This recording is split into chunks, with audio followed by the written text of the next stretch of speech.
Hi. So how do you let go of things? Well, first you need to make a kind of a list or a catalog of the things you need to let go of. And this isn't always as simple as it seems. We need to really dig deep and kind of see what we need to let go of.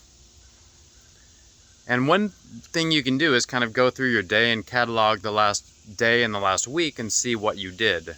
Because chances are you're putting time and energy into things that no longer serve you. Sometimes we need to let go of a person, sometimes it's a possession, sometimes it's a career, sometimes it's a future idea that we were holding on to for some reason. And one thing that helps me is when I'm thinking of why I'm doing things, I can hone into the motivation. So if I'm doing anything to kind of please my father or my mother, even though they may never see it, or an old friend or an old competitor, then I drop that thing and it feels a lot better. One example is I grew up as an artist and I was always pushing myself to make art because everyone thought I should be an artist and I thought I should be an artist, and it was kind of a lot of guilt wrapped in that. I do participate in creativity out of joy. However, a lot of what I was doing was not out of joy, it was out of obligation. So what's the difference for you? What's out of joy and what's out of obligation?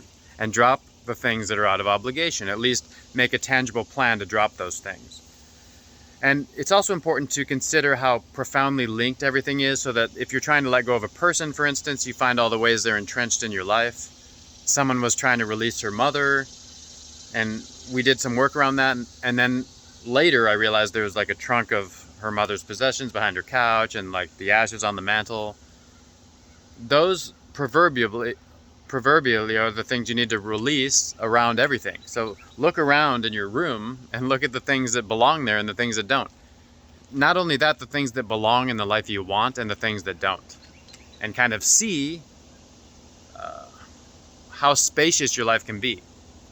And that Marie Kondo tidying up your life, the magic of tidying up, she says if anything doesn't spark joy, you release it, and we practice releasing. So everything sparks joy. That's kind of a translation from the Japanese. And that's an interesting, simple dichotomy. Another thing is love versus fear. Are you holding on to something out of fear of losing it, fear of not being able to get it again?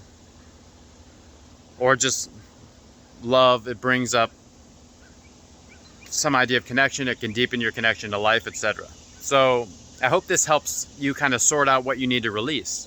So the next step is to make a physical list of what you need to release, because then you can apply the rituals for release and we can make tangible rituals for releasing those. So I hope that helps. I'll see you again soon.